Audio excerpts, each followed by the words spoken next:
뉴스다이브에서는 첫 광고하는 비교원입니다. 지금 화면에 보시면 너무 큰 글씨로 적혀있네요. 128만 원. 자, 3년 이상 같은 인터넷 통신사 사용 중이라면 비교원 한번 생각해 보시기 바랍니다. 뭐 대부분의 약정 서비스로 뭐 인터넷, TV, 정수기 렌탈 등등을 쓰실 텐데 약정이 다 된 상황에서도 유지하고 계시다면 갈아타면 이 비교원을 통해서 갈아타면 그만큼의 혜택이 있습니다. 인터넷 TV 신규 가입 시에는 48만 원, 휴대폰 구입 시에는 최대 50만 원, 정수기 렌탈 시에는 최대 30만 원, 이렇게 해서 도합 최대 128만 원까지 혜택이 가능합니다.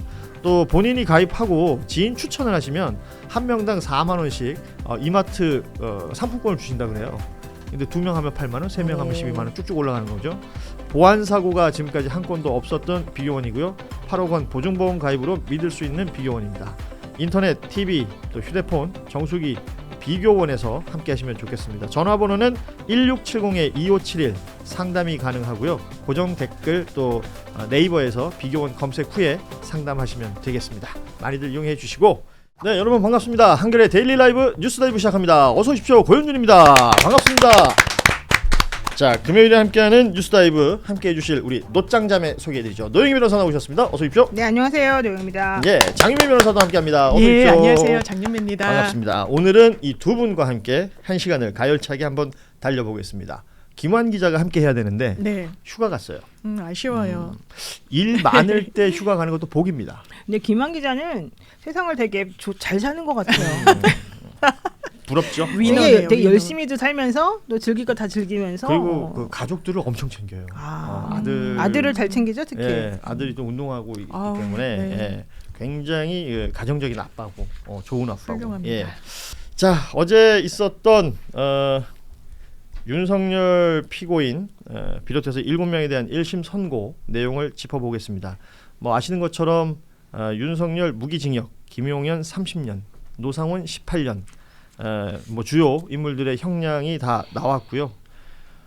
뭐 큰 의미를 보자면 앞선 이진관 재판부나 뭐 백대현 재판부나 등등에서 12.3 비상경을 내란으로 인정한 부분, 이 부분이 인정되었다라는 건 의미가 있다 볼 수가 있을 것 같고요.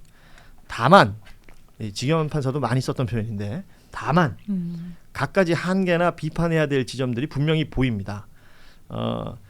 권력자가 무력을 동원해서 민주주의를 짓밟을 때 우리 사회가 이를 어떻게 처벌하는가, 단죄하는가에 대한 기록, 이걸 교훈으로 남겨야 될 텐데 그 부분에 있어서 비어있는 부분들이 제법 많이 보이지 않습니까? 네. 일단 어제 판결을 어떻게 평가를 하고 계신지 두 분의 이야기를 좀 들어보죠. 저는 그 대한민국 국민에게 너무 공감을 못하시는 부장님의 판결이었다. 그러니까 그 학술 논문을 쓰듯이 그냥 논문처럼 그 판결문 쓰시는 걸 보고 제가 깜짝 놀랐고, 설명 자료도 그런 식으로 써 있더만요. 다 읽어보니까 32페이지인가 되는데.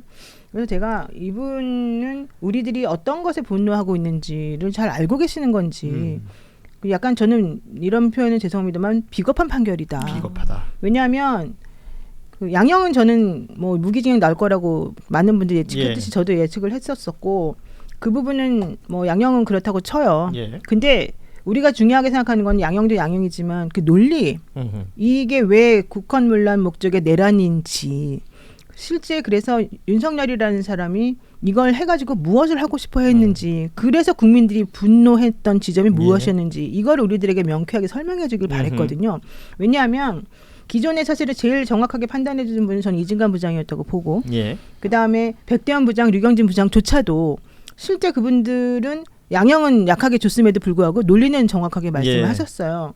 그러나 제일 중요한 거는 윤석열이라고 하는 이 내란 우두머리의 상황에 대해서 정확하게 알려주는 게 중요했고, 나머지 분들은 내란 우두머리를 도와서 혹은 내란 우두머리와 함께 내란과 관련된 중요 인물을 어떻게 했는지 이거에 대한 설명이잖아요. 그럼 제일 중요한 인물에 대한 단죄는 결국은 지기현 부장이 했었어야 되는 건데, 그 부분에 있어서 지기현 부장하고 이진관 부장의 판결이 논리가 완전히 달라요. 그렇죠. 저는 그게 사실 우리를 가장 분노케 하고 가장 이상하게 만든 부분 아닐까 생각이 듭니다. 사실 뭐 법정에서 판사가 쭉 그 공소사실부터 시작해서 이제 판결 내용이라든지 양형을 쭉 설명해 나갈 때는 중간중간 놓치는 부분도 있을 수 있고, 어제 라이브가 진행될 때도 저희가 얘기했지만 결과적으로 형량에 대한 부분을 먼저 주목을 하죠. 그러니까 무기징역이 나왔다. 이 얘기에 있어서 뭐 사용까지는 뭐 어려울 수도 있었다라고 생각했다 이런 분들이 있었어요. 네. 그런데 내용을 하나하나 뜯어보다 보면 지금 노영희 변호사가 말씀하신 것처럼 이 내란이라는 행위를 일으킨 동기라든지 그리고 그 논리를 붙여 만들어 나가는 과정들에 있어서 허술하고 비어있는 부분들 혹은 굉장히 왜곡되어 있는 부분들이 많더라는 거죠. 우리 장미 변호사는 어떻게 평가하고 있습니까? 저는 일단 선고도 사형이 나왔어야 된다고 생각하고요. 무기징역은 일단 가석방이 20년 복역 후에는 이제 가능하기도 하고 예. 완전히 물리적인 격리라고 보이지 않는 부분이 있어서 아쉽고 더 나아가서는 대단히 자기만족적인 판결이라는 생각이 들어요. 어떤 의미냐면 이 법리적인 부분과 이런 부분에 천착해서 어떻게 보면 이 불법 계엄 내란이라는 성격의 사회적인, 정치적인, 역사적인 맥락이 어떻게 좀 뚱딴지 같이 나왔다. 찰스 1세도 그렇고. 그러니까 과거에서 사례를 찾는 것 자체는 좋은데 뭐 아프리카 뭐 이런 거 좋은데 대한민국이 지금 현 상황에서 놓인 정확하긴 한 부분에 대한 이 현실 인식이 다소 결여됐다라는 이 좀 느낌? 그래서 결과적으로 이를테면 계엄을 왜 했나 살펴봤더니 이 부분과 관련해서 막 민주당이 계속 발목을 잡았네. 그러니까 당장 국민의힘에서는 어떤 반응이 튀어나오냐면 민주당 너네 잘못했다고 하는 거야. 이런 상황에 대해서 경종 울리는 거야. 헌법 존중 TF 만들었지? 지금 무죄 받은 거 봤지? 이거 불법성 인식 없는 건데 너희가 지금도 몰이하는 거야 라고 빌미를 준 거예요. 예. 결과적으로. 의도했든 의도하지 않았든 계엄 세력에 대한 정확한 단죄를 좀 방해하는 결과를 초래한 것 같아서 아쉽습니다. 결과적으로 이제 항소 얘기가 자연스럽게 나오고요. 항소심에서 또 다퉈야 된다, 제대로 확인해야 된다 등등의 목소리들이 나옵니다. 1심 선고가 가지는 어떤 상징성이 또 있는 것이라서 이후 상황들에 대한 얘기도 하고 지기현 판사의 어제 그 판결에 대한 부분 지적해야 될 부분들을 하나씩 좀 짚어볼 계획인데요.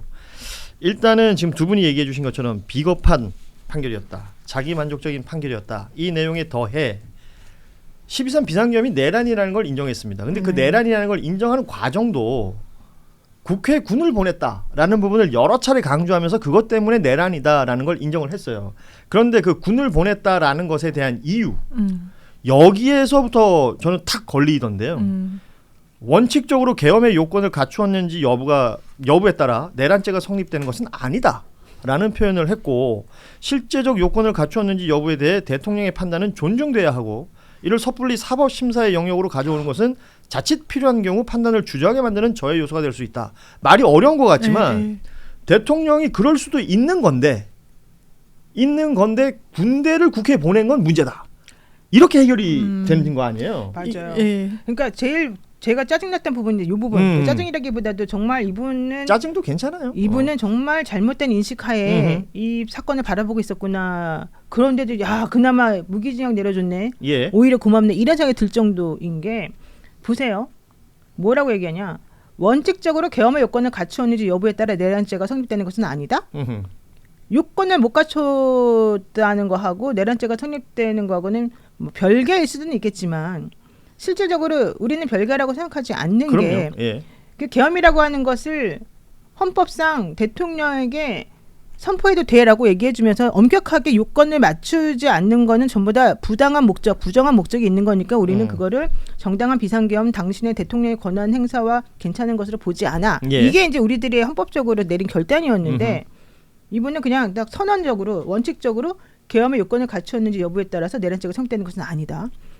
그다음에 실체적 요건을 갖췄는지 여부에 대해서 대통령의 판단을 존중해야 되고 우리가 판단할 수 없다. 이게 누가 말한 논리입니까? 이거 윤석열 얘가 계속 주장해왔던 논리를 그대로 받아들인 거예요. 그러니까 이게 바로 윤석열하고 똑같은 마음이었구나. 이게 실패기망정이었지 성공했으면 정말 그 밑에 가가지고 너무 잘하셨습니다. 각하 이러셨을 분이구나. 이런 생각이 내가 처음으로 들었고 군을 국회를 보내는 게 핵심이라고 그러면 군을 국회를 보내는 게 왜 핵심인지를 설명해 줘야죠. 그렇죠. 그 부분을 이분은 이해를 못하고 있는 것 같아요. 이분이 제일 핵심적으로 얘기한 거는 군을 국회에 보냈습니다. 그렇기 때문에 이 사람은 국헌문란 목적 내란죄를 저지른 겁니다. 이게 요점인데 그러면 군을 국회를 보내면은 무조건 내란 목적, 그러니까 국헌문란 목적의 내란죄인가? 아니에요. 그 부분에 대해서 왜 그렇게 생각하는지 판단을 해줘야 되는 그렇죠. 거예요. 근데 그런 부분 하나도 같이 판단이 필요한 부분에 대해서 하나도 설명을 안 해주는 거예요. 저는 이 부분이 물론 나중에 성경 얘기도 나오겠지만 전체적으로 이분의 지금 마음가짐은 윤석열이 잘했구나. 윤석열이 나쁜 행동이 아니었구나. 이런 마음을 깔고서 사실은 저는 이 판결문을 썼다. 이 생각을 저는 굉장히 예. 저는 아마 헤아린다면 이 지기현 판사의 이 판단을 헤아린다면 그런 뜻인가라고 이해했던 게 내란죄라는 거는 형법상 국헌문란 목적의 폭동이어야 돼요. 예. 그러니까 국헌문란 목적과 관련해서 본인이 생각했을 때 제일 중요한 건 계엄이 정당하더라도 입법부는 계엄군의 아래 들어가지 않으니까 핵심 중에 핵심은 군이 입법부로 쳐들어갔다는 것이다라는 걸 계속 거듭 강조를 하면서 실체적으로나 절차적으로 이 위반이 있다라는 게 바로 이 꼴 내란은 아니다라고 판단을 내린 것 같은데 이 또한 잘못된 이유가요. 국헌문란 목적의 폭동이라고 했을 때 국헌문란이라는 표현이 형법에 잘 나오지 않아요. 그래서 형법에 국헌문란의 정의를 내린 조항이 따로 있는데요. 네. 국헌문란이라 함은 헌법 또는 법률에 정한 절차에 의하지 않고 헌법 또는 법률의 기능을 소멸시키는 것. 그런데 계엄이 설사 정당하기 위해서는 헌법과 계엄법에 따를 때 국무회의 심의를 거쳐야 되고요. 예.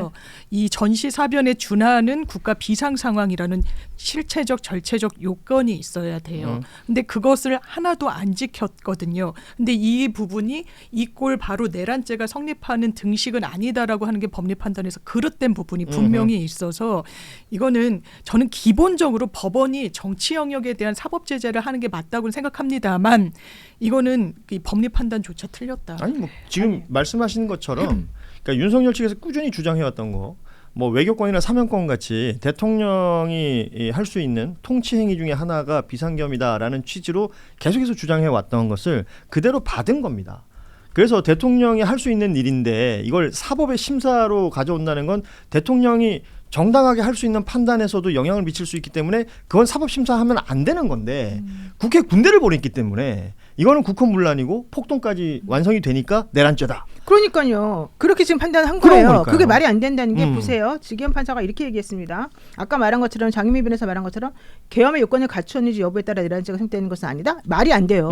계엄 요건을 갖추지 않았으면 그건 내란죄인 그렇죠. 거예요. 근데 왜 이렇게 스스로를 작아지게 만들면서 이렇게 판단했는지 모르겠고. 아니 그러니까 두 그거 번째. 하려고 저 북한에 무인기 보내고 했던 거 아닙니까? 두 번째. 대통령의 판단을 존중해라. 이걸 사법심사 영역으로 가져오면 안 된다. 실체적 요건을 갖추었는지 여부에 대해서 대통령의 판단을 존중돼야 되고 이걸 사법부의 심사 영역으로 가져오면 안 된다. 이렇게 말해요. 예. 그 무슨 얘기예요? 형법에 나와 있는 법조문이나 법 규정은 다 사법부가 판단할 수 있는 거예요. 사법부가 판단하라고 해놓은 거예요. 그래서 요건을 다 따지라고 되어 있는 거고 실제 재판부가 할 일은 요건을 따지는 일이에요. 근데 왜 사법부가 섣불리 사법심사 영역으로 가져서 판단하면 안 된다라고 스스로 판단 범위를 줄여버렸는지 이해가 안 되고요. 자기네들이 이렇게 판단을 하면 필요한 경우에 대통령의 판단을 주저하게 만들기 때문에 안 된다? 무슨 소리예요? 그러면 독재하고 싶은 사람은 언제든지 마음대로 해도 판사들이 입 꼭 다물고 아무것도 안 하겠다 이런 뜻이잖아요. 예. 이게 도대체 무슨 말도 안 되는 소리입니까? 그러니까 왜냐하면 우리가 이 지점을 왜 지적하냐면 이미 13 비상계엄 이 내란 행위에 대해서 앞서 헌재나 그리고 이진관 판사가 한덕수 재판에서 정의 내렸던 부분이나 이런 것들하고 정면으로 부딪히는 내용이에요. 네. 말하자면. 그렇기 때문에 이 논리를 설명하면서 내란죄를 인정했으니 그냥 넘어가야 된다는 부분은 말이 안 되는 거죠. 그럼요. 지금 이 얘기 가지고 국민의힘 일각에서는 네, 맞아요. 벌써부터 딴소리를 하기 시작했다는 네, 거 아니겠습니까? 장동혁 대표 난 그럴 줄 몰랐어요. 아. 어떻게 이렇게 너무 뻔뻔하게 선을 나오죠? 넘었죠. 선을 완전히 넘었어요, 넘었어요. 이번에는. 난 차라리 송원석 원내대표가 어떻게 그래도 그러니까 SNS에 올리고. 미안하다고 사과의 사과한다고. 입장을 냈으니까요. 예. 어머 죄송해요. 괜찮습니다.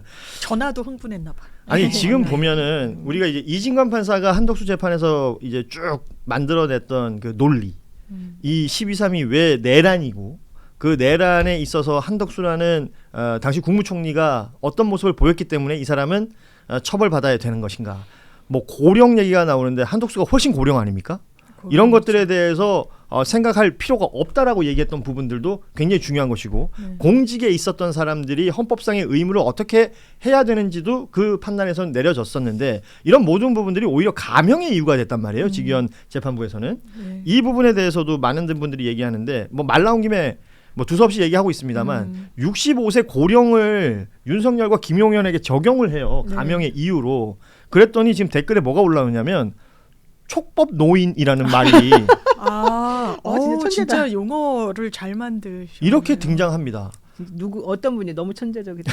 촉법 노인이란 말 이런 댓글을 보면 이제 국민들의 정서라는 게 느껴지는 것이고 박지원 의원 누구보다도 연세가 있는 분 아니겠습니까? 네.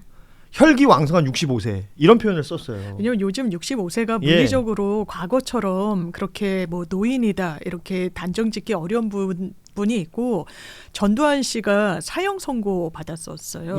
그때 나이가 윤석열과 같았다고 하더라고요. 그때는 뭐 고령이 그때가 더 고령이었겠죠. 이를테면 이제 뭐 평균 수명 같은 것도 늘어났고 하니까.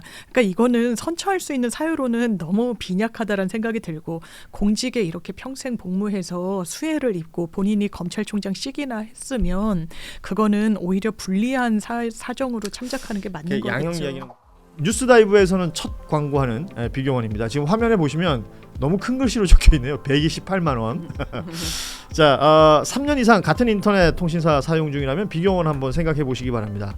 뭐 대부분의 약정 서비스로 뭐 인터넷, TV, 정수기 렌탈 등등을 쓰실 텐데 약정이 다 된 상황에서도 유지하고 계시다면 갈아타면 이 비교원을 통해서 갈아타면 그만큼의 혜택이 있습니다. 인터넷 TV 신규 가입 시에는 48만 원, 휴대폰 구입 시에는 최대 50만 원, 정수기 렌탈 시에는 최대 30만 원. 이렇게 해서 도합 최대 128만 원까지 혜택이 가능합니다. 또 본인이 가입하고 지인 추천을 하시면 한 명당 4만 원씩 이마트 상품권을 주신다 그래요. 근데 2명 하면 8만 원, 3명 하면 12만 원 쭉쭉 올라가는 거죠. 보안 사고가 지금까지 한 건도 없었던 비교원이고요. 8억 원 보증보험 가입으로 믿을 수 있는 비교원입니다. 인터넷, TV, 또 휴대폰, 정수기 비교원에서 함께 하시면 좋겠습니다. 전화번호는 1670-2571 상담이 가능하고요. 고정 댓글 또 네이버에서 비교원 검색 후에 상담하시면 되겠습니다. 많이들 이용해 주시고